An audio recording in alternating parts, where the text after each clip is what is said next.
Hello, everybody. My name is Jacob Ferguson. Welcome to my review of All Stars 8, Episode 6, I think. Yeah, because last week was Episode 5. This week's Maxi Challenge, they were tasked to do Joan, the unauthorized musical, and on the runway, category was Night of 1,000 Grace Joneses. Now, I love Joan Crawford. I love Grace Jones. I love this musical. It was very good. We have entered a golden era of musicals where nobody really does that bad, and the judges really have to nitpick. So, let's get into it. Starting with Kahana Montrese. Now, she played old Hollywood starlet Joan.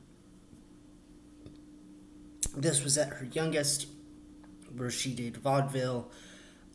She was a flapper. She was building her way up to the top and was it. Kahana's performance was very, very good. You're going to hear me say that a lot. I have no negatives about their musical numbers. They did the musical and they did it well. One thing I will say though is that her energy coming out was probably the best, but I do see where she faltered a bit. Now, on the runway, her Grace Jones did not give me Grace Jones. It was very showgirl. And I know there was a lot of stuff happening on Twitter about, her being a villain because James got eliminated instead of her. But I think my brother didn't actually watch this episode, he was someplace else. My mom and I both agreed that Kahana shouldn't have been in the bottom. Her runway look wasn't Grace Jones, so I'm going to give it a boot.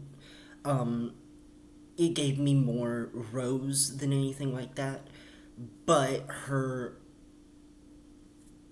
musical gets a toot. Next up is James Mansfield, and we're going to talk about the ending of the episode at the end. James did the Mommy Dearest Joan and had Christina and basically went through what she did at the beginning of Christina's childhood. Because remember, Joan couldn't really have kids, so she adopted Christina and Christopher and the twins much later in life. She did very good. This was sort of the bulk of Mommy Dearest. Eating the raw meat.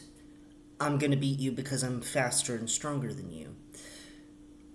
Only keeping one gift, getting rid of the gifts because Christina made her mad. All these things were sort of intertwined into this one musical number. With the other queens in the musical, my mom and I would watch, and I kind of had this look on my face the entire time, just like, yeah, I'm vibing. With James, however, I was just sitting there going, she did a good job, but I wasn't really enthralled with her performance as I was with, say, Kandy Muse. On the runway, this was a misfire. I get the reference, I get what she was trying to do, and after watching her, always watch James Mansfield's explanations before you judge it, because it is, she explains it, and then you kind of get it more. After hearing what, everything was about it, I think that this look still was not very good, but I get why she did it. It's a beautiful picture, but on the runway, I think she could have added more fur or just done a completely different look. But it's a boot, and her musical is going to be a soft toot. Again, nothing inherently bad about it, but it wasn't very good. Next up is Kandy Muse. Kandy Muse. Now, here's the thing. I'm one of those people that likes candy. And, obviously I'm fat. not fat, just, I have a gut. But I like Kandy Muse. I think that what she does successfully. That being said, I'm probably the only one in my family that thinks that, which is fine. You know, with this musical, she did the best. It was the no more wire hangers ever scene where Joan is looking through like the scene starts and you're like, oh, she's just coming in to check on her kids. And she's just thumbing through, all the expensive dresses she bought Christina. And then she sees the wire hanger and goes ballistic. And this is kind of the best part of the movie, but also the worst part of the movie, which I'll get into at the end about my thoughts about Mommy Dearest and Joan Crawford.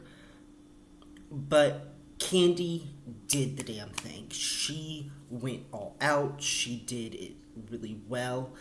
It was, the wire hanger scene is probably the most famous scene in the movie. And she did it really well. Her runway, it's a toot for me. This look is geometrical. It is very Grace Jones. And I think that she did it really well. I liked the branding on it. Kandy tonight really surprised me, and it was a tough call between two queens, Kandy and Jessica, but I think that she really knocked it out of the park. So it's a toot. Next is Jessica Wilde, whereas Bianca calls her Jessica Wilde, but I'm going to just say Jessica. Her musical was very good.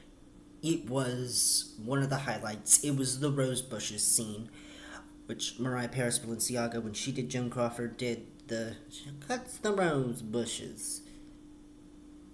Didn't do it that well. And it was the Tina, bring me the axe, that is always referenced in Drag Race. Just, if somebody's last name is Tina, like Valentina or Tina Burner, or somehow or another, RuPaul will work in Bring Me the Axe. Jessica did it so well, and the language barrier didn't stop her. She went at it. It was amazing. It's a toot. Her runway look is kind of what didn't do it for me, and I think what gave Kandy the edge. It was Grace Jones, and it was beautiful. But again, I do think that she didn't incorporate enough Grace Jones into it, like getting rid of the sleeves and doing that.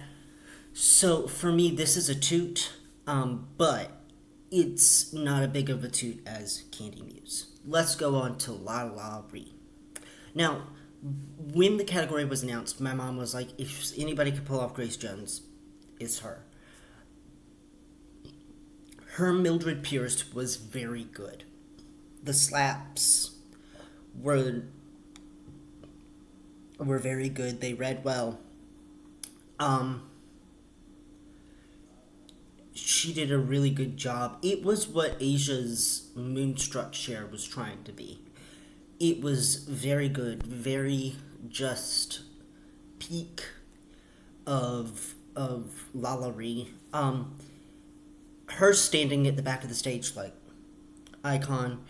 I loved La Ree in this performance. She did a very good job. And her runway, I don't know what the judges were smoking. I would not like any of that, because this look was the most Grace Jones out of all of them. It is a toot for me. It's not my favorite on the runway, but again, it gave me Grace Jones. For them to say it was simple, Grace Jones was anything but simple. She had the most extravagant outfits, all of that. So, good job, La Ree. Next up, let's talk about Alexis Michelle. She did the Don't Fuck With Me Fellas rodeo number. And I have to say, she did a good job.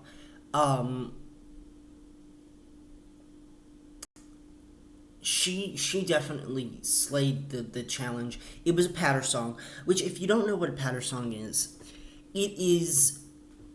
I mean, she kind of explains it, but it's a song where you don't really have that much time to catch your breath. Think I am the very model of a modern major general from Pirates of Penzance, America from West Side Story. You know, I am the very model of a modern major general. I'm information, vegetable, animal, and mineral. According, you know, all that. I'm not going to go through that because I might get copyrighted, but you know. Think Utica Queen's verse on I am the social media. That is Pirates of Penzance. So Alexis did a very good job.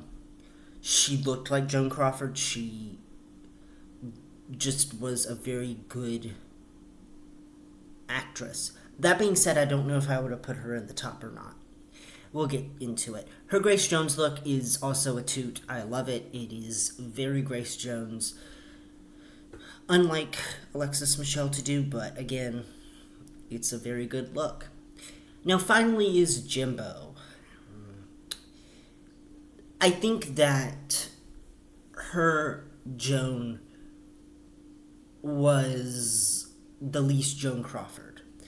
I think where James and Kahana were concerned, it was very much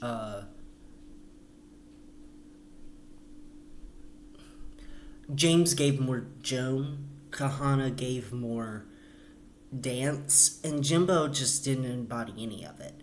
And her Grace Jones outfit was a boot. It just was not Grace Jones to me.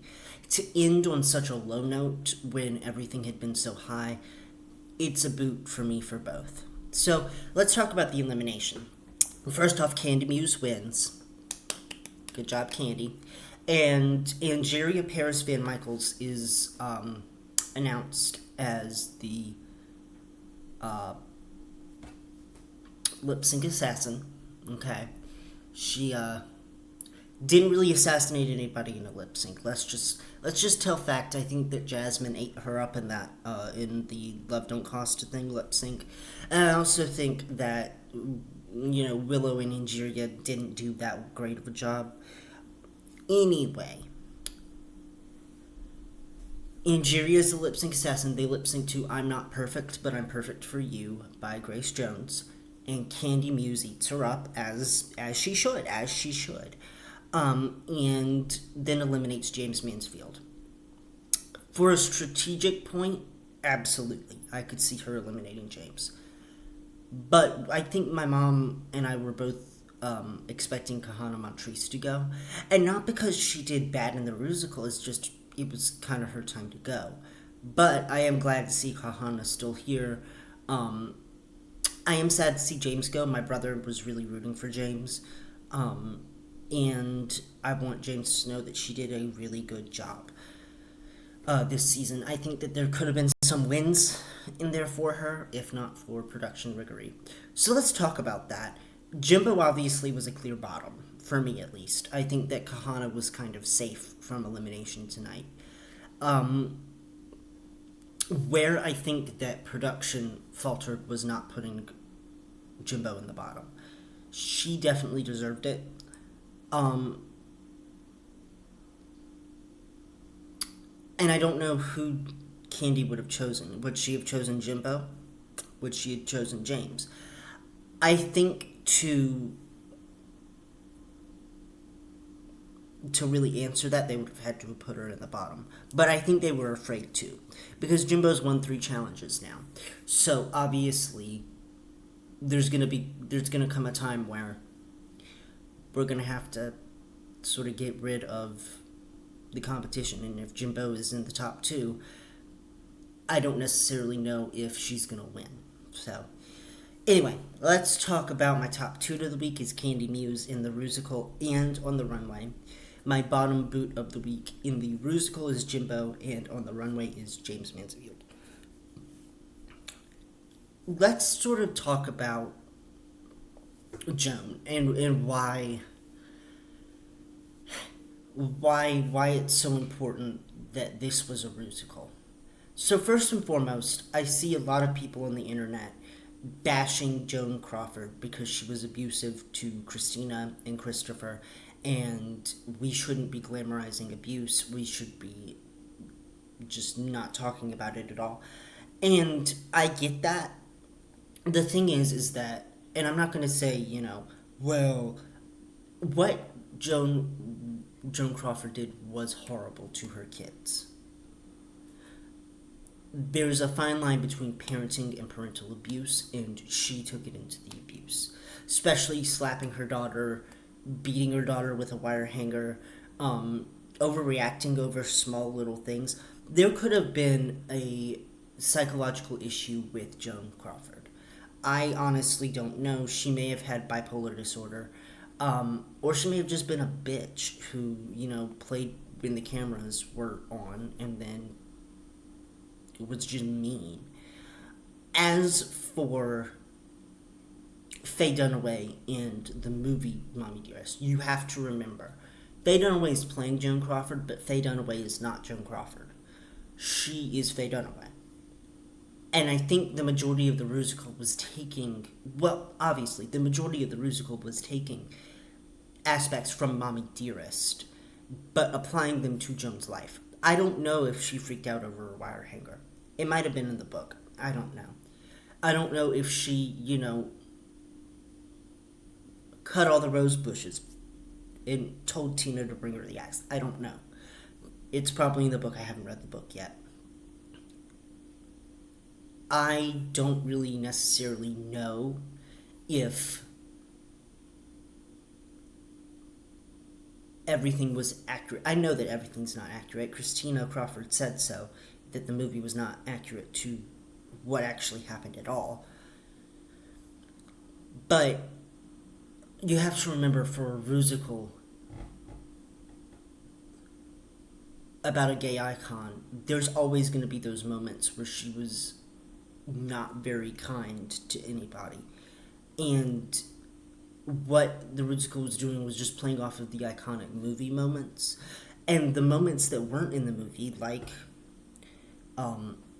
Jimbo and Kahana, were just about Joan's life. So just keep that in mind. I also see a lot of hate for Kandy. Stop. Okay? Don't send in Kandy any more hate. And if you are one of the ones sending your hate, I'm sorry. No, thank you. Don't come to this comment section and comment about it. I don't want to hear it. Because I like Kandy Muse. I think that Kandy deserved her win, and James was in the bottom, rightfully so. So don't come to me and go, well, Kandy's a fat cunt.